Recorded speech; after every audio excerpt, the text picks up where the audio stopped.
السلام علیکم.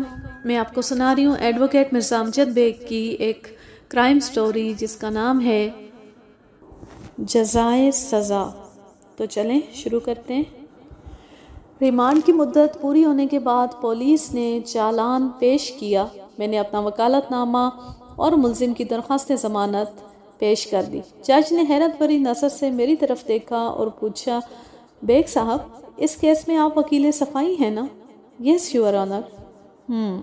اس نے میں نے خیز انداز میں گردن ہلائی. جج کے حکم پر عدالت کی کارروائی کا آغاز ہوا. میں نے ملزم کی ضمانت کے حق میں دلائل دینا شروع کیے. جناب عالی، میرا موکل اس معاشرے کا ایک معزز شہری ہے.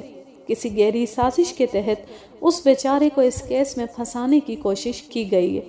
وقت آنے پر میں ثابت کر دوں گا کہ ملزم بے گناہ ہے. لہٰذا میری معزز عدالت سے استدعا ہے کہ ملزم کی درخواست ضمانت منظور کرتے ہوئے اسے رہا کر دیا جائے. That's all your owner. ایک بات کا میں ذکر کرنا بھول گیا کہ ملزم کی بہن مسز سفیان شخصی ضمانت کا بندوبست نہیں کر سکی تھی. البتہ ذاتی مچلکے پر ضمانت کے قانونی انتظامات کے لیے پوری طرح لیس ہو کر وہ آج عدالت پہنچی تھی. وکیل استغاثہ میرے خاموش ہوتی متحرک ہو گیا. یور آنر، ملزم نے جس گھناؤنے فعل کا ارتکاب کیا ہے اس سے اس کی ساری پارسائی اور معزز پن کا بھانڈا پھوٹ چکا ہے. یہ شخص سخت سے سخت سزا کا مستحق ہے جناب عالی. میں نے کہا، مائی ڈیئر کونسلر، ابھی تھوڑی دیر پہلے آپ نے میرے موکل کے کسی گھناؤنے جرم کا ذکر کیا ہے. آپ مجھے اس فعل کے بارے میں کچھ بتانا پسند کریں گے؟ کمال ہے، آپ کو نہیں پتا آپ کے موکل کو کس سنگین جرم کے الزام میں عدالت تک لایا گیا ہے؟ فرض کر لیں کہ نہیں پتا. آپ کی معصومیت پر قربان جانے کو جی چاہ رہا ہے. آپ اپنا یہ شوق بعد میں کسی وقت پورا کر سکتے ہیں. فی الحال میرے سوال کا جواب دیں. ملزم نے جس سنگین فعل کا ارتکاب کیا ہے، وکیل استغاثہ نے ان الفاظ کے ساتھ میرے سوال کے جواب میں تفصیل بیان کرنا شروع کی. جب وہ اپنی بات کہہ کر خاموش ہوا تو میں نے پوچھا، میرے فاضل دوست، کیا آپ مجھے بتانا پسند کریں گے کہ زیر سماعت کیس حدود آرڈیننس کی کون سی دفعہ کے تحت آتا ہے؟ لگتا ہے آپ نے اس کیس کا اچھی طرح مطالعہ نہیں کیا اور بغیر کسی تیاری کے ہی عدالت پہنچ گئے. اگر آپ نے کیس فائل کو اچھی طرح دیکھنے کی زحمت گوارا کی ہوتی تو اس سوال کی نوبت ہی نہ آتی. وہاں سب کچھ درج ہے. یقیناً درج ہے. پھر آپ مجھ سے کیوں پوچھ رہے ہیں؟ جج نے میری طرف دیکھتے ہوئے پوچھا. اس سوال کا کوئی خاص مقصد بیگ صاحب؟ جی ہاں، وکیل صفائی کے سوال کا جواب دیا جائے.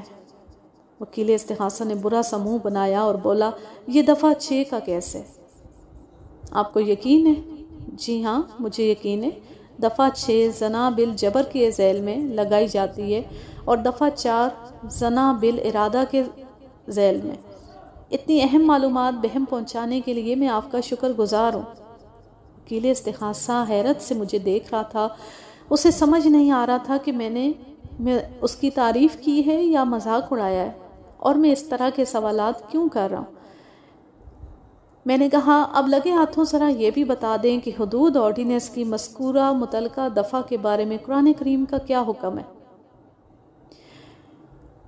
اس آرڈیننس کے بارے میں قرآن کریم میں ارشاد باری تعالیٰ ہے کہ زانیہ عورت اور زانی مرد میں سے ہر ایک کو 100 کوڑے مارو، اور تمہیں ان پر اللہ کے معاملے میں ترس نہیں آنا چاہیے اگر تم اللہ پر اور قیامت کے دن پر ایمان رکھتے ہو، اور ان کی سزا کے وقت مسلمانوں کے ایک گروہ کو حاضر رہنا چاہیے.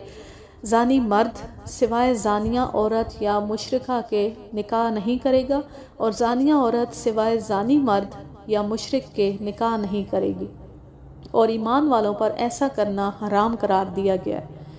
ایک روایت کے مطابق اگر کوئی کنواری عورت کنوارے مرد سے زنا کرے تو ان دونوں کو 100 کوڑے لگائے جائیں، اور اگر کوئی شادی شدہ عورت شادی شدہ مرد سے زنا کرے تو ان دونوں کو سنسار کیا جائے. درست. میں نے کہا، آپ نے جن قرآنی آیات کا حوالہ دیا ہے وہ سورہ نور کا بیان ہے، اور آپ کی آخری پیش کردہ اور آخر میں جو بیان کی وہ پیش کردہ روایت مشکات شریف سے ہے. جی ہاں، لیکن زیر سماعت کیس میں ملزم ریحان نے ایک ظالم کا کردار ادا کیا ہے. ملزم کے ظالمانہ اور جابرانہ فعل میں شاہدہ کی مرضی شامل نہیں تھی۔ شاہدہ مظلوم ہے، اس ظلم کی سزا صرف اور صرف ملزم کو ملنا چاہیے۔ اس بات کا فیصلہ کرنا معزز عدالت کا کام ہے میرے دوست۔ کیا آپ یہ بتائیں گے کہ قرآنی بیان میں ترمیم کا حق آپ کو کس نے دیا ہے؟ کیا مطلب؟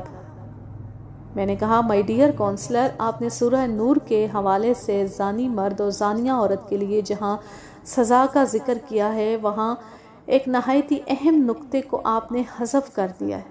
کون سا نقطہ؟ مذکورہ سزا کے بیان کے ساتھ ہی یہ بھی درج ہے کہ اور جو لوگ پاک دامن عورتوں پر تہمت لگاتے ہیں اور پھر 4 گواہ نہیں لاتے تو انہیں 80 کوڑے مارو اور کبھی ان کی گواہی قبول نہ کرو، اور وہی لوگ نافرمان ہیں۔ میں غلط تو نہیں کہہ رہا؟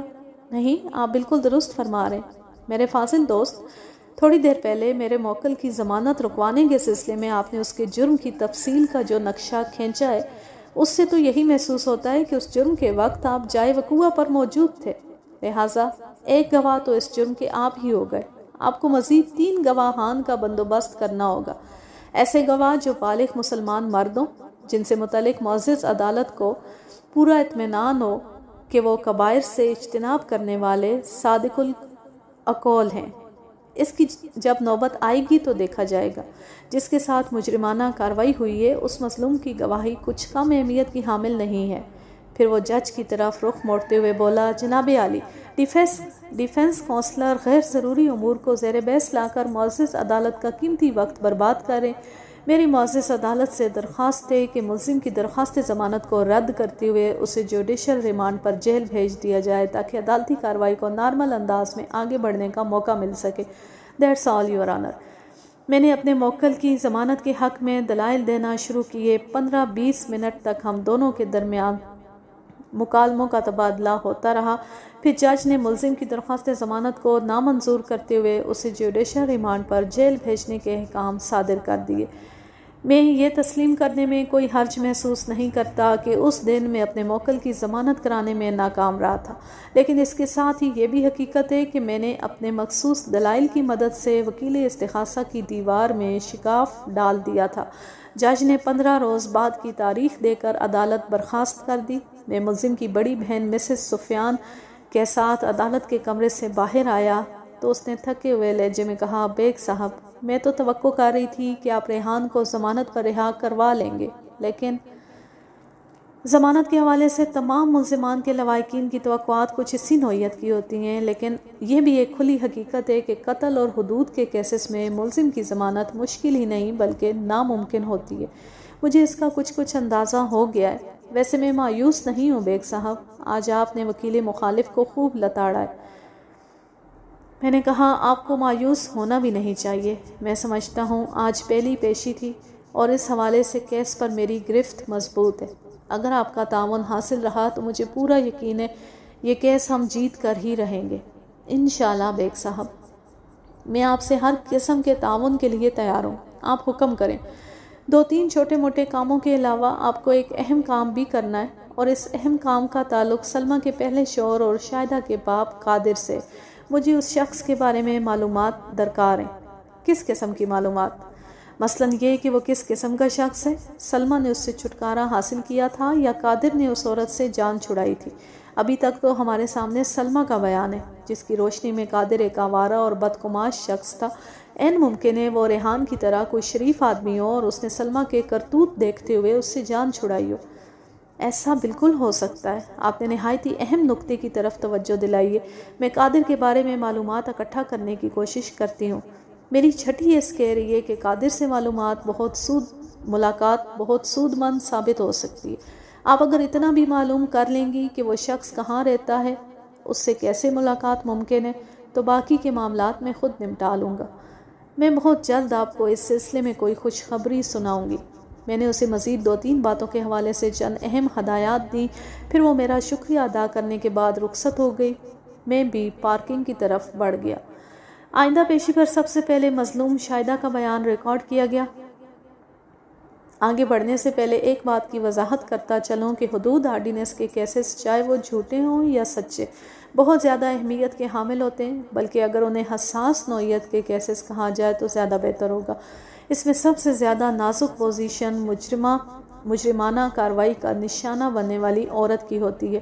وکیل مخالف اس سے ایسے خطرناک سوال کرتا ہے کہ جنہیں سن کر مردوں کو بھی پسینہ آ جائے۔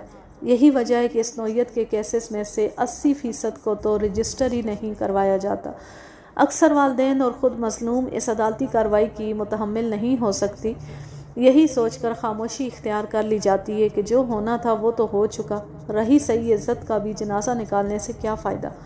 مظلوم شاہدہ کا بیان ریکارڈ ہو چکا تو وکیل استغاثہ نے اس کیس کو مضبوطی بخشنے کے بعد مخصوص نوعیت کے سوالات کر کے اپنی جرح ختم کر دی۔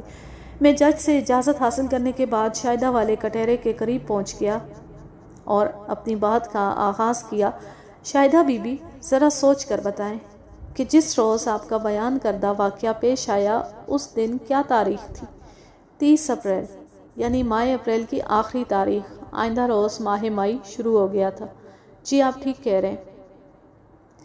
استغاثہ کی رپورٹ کے مطابق یہ افسوسناک واقعہ 30 اپریل کی رات 11 اور 12 بجے کے درمیان پیش آیا تھا۔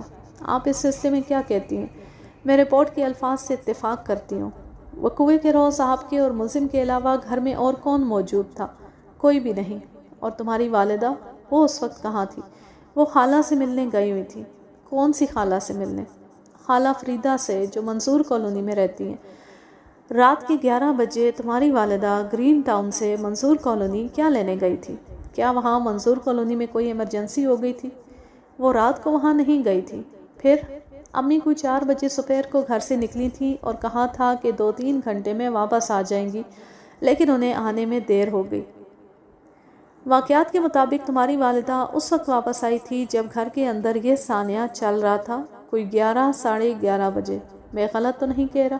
آپ بالکل ٹھیک کہہ رہے ہیں۔ تمہارا سوتیلا باپ یعنی اس کیس کا ملزم ریحان وقوع کے روز کتنے بجے گھر آیا تھا؟ لگ بھگ 9 بجے۔ کیا وہ روزانہ اسی وقت گھر آیا کرتا تھا؟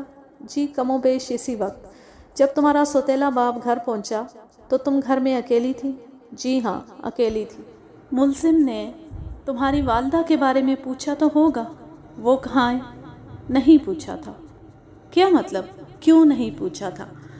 چند روز پہلے امی اور انکل میں شدید نوعیت کا جھگڑا ہو گیا تھا۔ انکل سے اس کی مراد سوتیلا باپ یعنی اس کیس کا ملزم ریحان تھا۔ ان دونوں میں بات چیت بند تھی اور دونوں ایک دوسرے کے بارے میں کوئی سوال نہیں کرتے تھے۔ تم اس جھگڑے کا ذکر تو نہیں کر رہی ہو جس کے اختتام پر ریحان نے کہا تھا کہ اگر آپ ماں بیٹی نہیں سدھری تو اس کے پاس صرف 2 آپشنز ہی رہ جائیں گے؟ جی وکیل صاحب، میں اسی جھگڑے کی بات کر رہی ہوں۔ آپ ماں بیٹی کے لیے ملزم کے پاس کون سے 2 آپشنز تھے؟ انکل نے کہا تھا کہ یا تو وہ گھر سے نکلتے وقت ہمیں گھر میں تالا بند کر کے جایا کریں گے یا پھر وہ ہمیں اپنے گھر سے باہر نکال دیں گے۔ اتنی سخت سزا؟ آپ لوگوں نے ایسا کون سا سنگین جرم کر ڈالا تھا جو ملزم نے اتنے خطرناک آپشنز استعمال کرنے کی دھمکی دی تھی؟ یہ تو آپ انکل ہی سے پوچھیں۔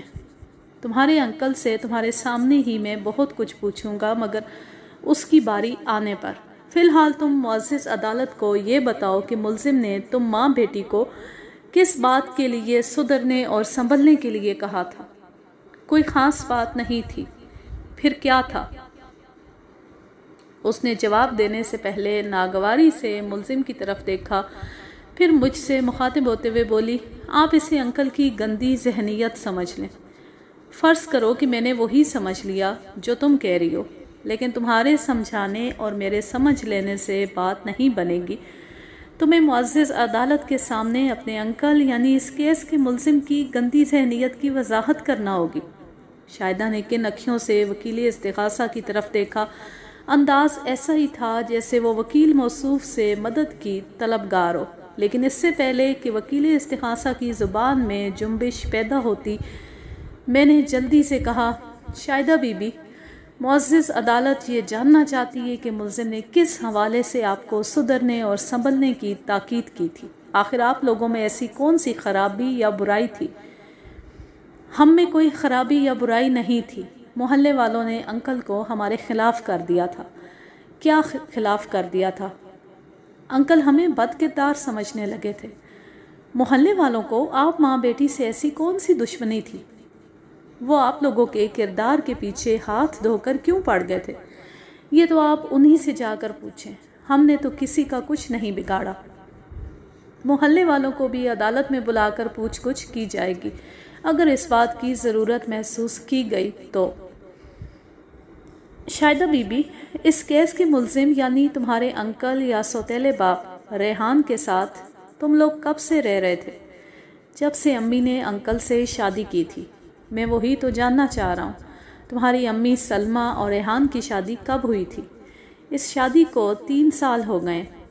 اور ملزم اور تمہاری امی، بلکہ تم ماں بیٹی اور ملزم کے درمیان وہ جھگڑا کب ہوا تھا جس میں ملزم نے 2 آپشنز استعمال کرنے کی دھمکی دی تھی؟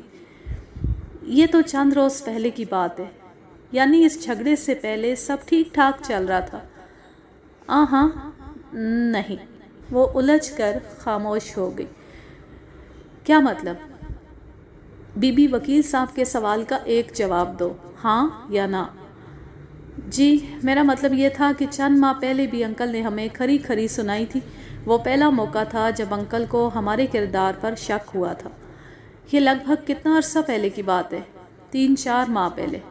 تم یہ کہنا چاہتی ہو کہ زیادہ سے زیادہ 6 ماہ سے گھر کی فضا میں کشیدگی پیدا ہوئی تھی، اس سے پہلے سب امن امان تھا؟ جی ہاں، آپ بالکل ٹھیک کہہ رہے ہیں۔ پچھلے 2.5 سال میں ملزم آپ ماں بیٹی کے کردار سے پوری طرح مطمئن تھا۔ وہ سلمہ کو ایک وفادار بیوی اور تمہیں اپنی بیٹی کی طرح سمجھتا تھا۔ جی ہاں۔ شاہدہ بی بی، تم نے تھوڑی دیر پہلے معزز عدالت کے سامنے یہ کہا ہے کہ ملزم کی گندی سوچ کے نتیجے میں اس نے تم ماں بیٹی کے کردار کو نشانہ بنایا۔ تمہارے بیان سے یہ بھی ظاہر ہوتا ہے کہ ملزم کی گندی سوچ کا سبب محلے والوں کا اسے تم ماں بیٹی کے خلاف بھرنا ہے۔ ہم اس بحث پہ نہیں پڑتے کہ محلے والوں کو آپ ماں بیٹی سے کیا دشمنی تھی۔ قصہ مختصر یہ کہ جب تک ملزم کو آپ دونوں کے کردار کے حوالے سے شک نہیں ہوا تھا، اس کا رویہ آپ لوگوں کے ساتھ نارمل تھا اور زندگی بڑے آرام و سکون کے ساتھ گزر رہی تھی۔ میں غلط تو نہیں کہہ رہا ہوں؟ آپ بالکل درست کہہ رہے ہیں۔ شاہدہ بی بی، تھوڑی دیر پہلے تم نے وکیل استغاثہ کے ایک سوال کے جواب میں معزز عدالت کو بتایا ہے کہ ملزم تمہیں ہوس بھری نگاہ سے دیکھا کرتا تھا۔ یہ سلسلہ کب سے شروع ہوا تھا؟ جب سے انہیں شک ہوا تھا کہ ہم ماں بیٹی کا کردار صاف نہیں۔ امی تو ان کی بیوی تھی، میں ان کے بارے میں کچھ نہیں کہہ سکتی، لیکن وہ جس انداز میں مجھے دیکھتے تھے اسے شریفانہ یا بزرگانہ انداز بالکل نہیں کہا جا سکتا۔ وہ ایک شیطان کی نظر تھی۔ تمہارا مطلب ہے ملزم تمہارے لیے بری نیت رکھتا تھا؟ اور تم نے وکیل استغاثہ کی جرح کے جواب میں اس امر کی وضاحت بھی کی ہے کہ تمہارے لیے ملزم کی نیت میں فتور پیدا ہو چکا تھا، اور پھر جیسے ہی اسے موقع ملا اس نے اپنی گندی ذہنیت پر عمل کر ڈالا۔ جی ہاں، یہی حقیقت ہے۔ اپنی گندی ذہنیت کے ساتھ 5-6 ماہ تک انتظار کرنا ملزم کی منصوبہ بندی کا حصہ تھا یا اس سے پہلے اسے موقع نہیں ملا تھا؟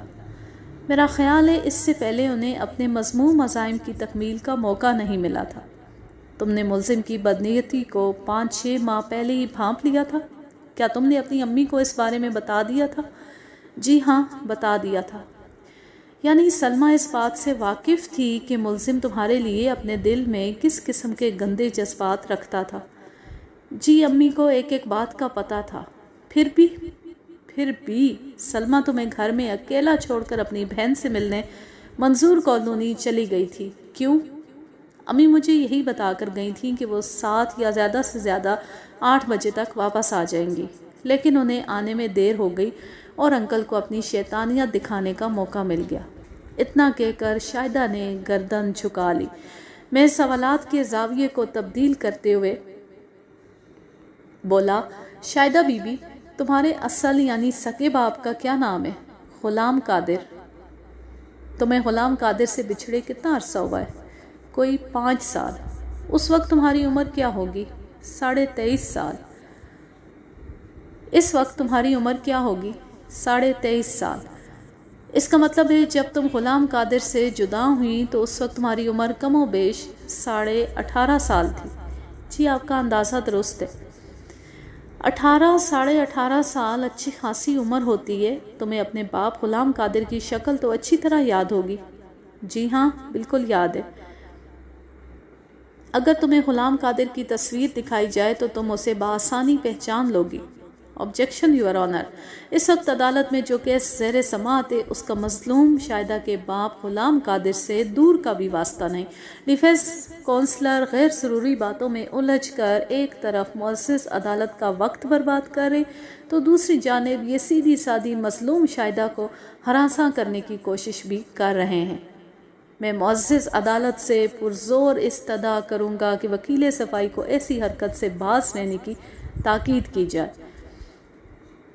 جج نے کہا، بیگ صاحب، شاہدہ بی بی کے باپ غلام قادر کا زیر سماعت کیس سے کوئی تعلق بنتا ہے؟ بہت گہرا تعلق جناب عالی، اور مناسب وقت آنے پر میں یہ تعلق ثابت کر کے بھی دکھا دوں گا۔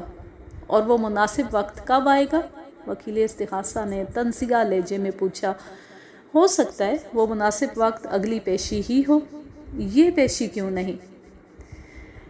میں نے اس کی بات کو نظر انداز کرتے ہوئے جج کی جانب دیکھا، پھر کھنکار کر گلا صاف کرنے کے بعد کہنا شروع کیا، جناب عالی، ممکن ہے عدالت ملزم کی بیوی سلمہ کے ماضی سے واقف نہ ہو۔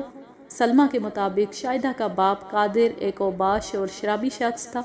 وہ سلمہ کو زود و کوب کرتا تھا، گالم گلوچ کرتا تھا۔ الغرض اس نے سلمہ اور شاہدہ کی زندگی اجیرن کر رکھی تھی، لہٰذا سلمہ نے ایک روز اس آوارہ بدماش سے جان چھڑا لی۔ اس نجات کے 1 سال بعد سلمہ اور ملزم کی شادی ہو گئی۔ سچی بات یہ ہے کہ مجھے سلمہ کے بیان پر یقین نہیں۔ یہ بھی عین ممکن ہے کہ جو انکشاف ملزم ریحان پر ہوا وہ حقیقت پر مبنی ہو، یعنی مظلوم شاہدہ اور اس کی ماں سلمہ واقعی کردار کی صاف نہ ہو، اور اسی بنا پر قادر نے سلمہ کو اپنی زندگی سے نکال باہر کیا۔ میں نہایت ہی خفیہ انداز میں سلمہ کے سابق شوہر اور مظلوم شاہدہ کے حقیقی باپ پر تحقیق کر رہا ہوں۔ وہ 4 روز میں قادر کے حوالے سے تمام تر سچ اور جھوٹ مجھے معلوم ہو جائے گا۔ اسی لیے میں نے وکیل استغاثہ کو آئندہ پیشی تک انتظار کا مشورہ دیا ہے۔ آپ اپنی تحقیق و تفتیش جاری رکھیں، لیکن کسی تصویر کے ذریعے اپنے والد کی شناخت کیا مذاق ہے؟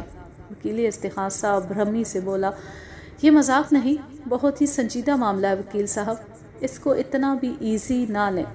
اس میں کون سا سنجیدہ پہلو ہے جو مجھے نظر نہیں آ رہا؟ وہ تڑخ کر بولا، یہ فی الحال آپ کی سمجھ میں نہیں آئے گا، میں نے سلگانے والے انداز میں کہا، اسی لیے میں نے آپ کو آئندہ پیشی تک انتظار کا مشورہ دیا ہے۔ پھر میں شاہدہ کی طرف متوجہ ہو گیا۔ جی شاہدہ بی بی، اگر میں تمہیں قادر کی تصویر دکھاؤں تو کیا تم اسے اپنے باپ کی حیثیت سے پہچان لو گی؟ اگر وہ میرے باپ کی تصویر ہوگی تو میں اسے ضرور پہچان لوں گی۔ Very good.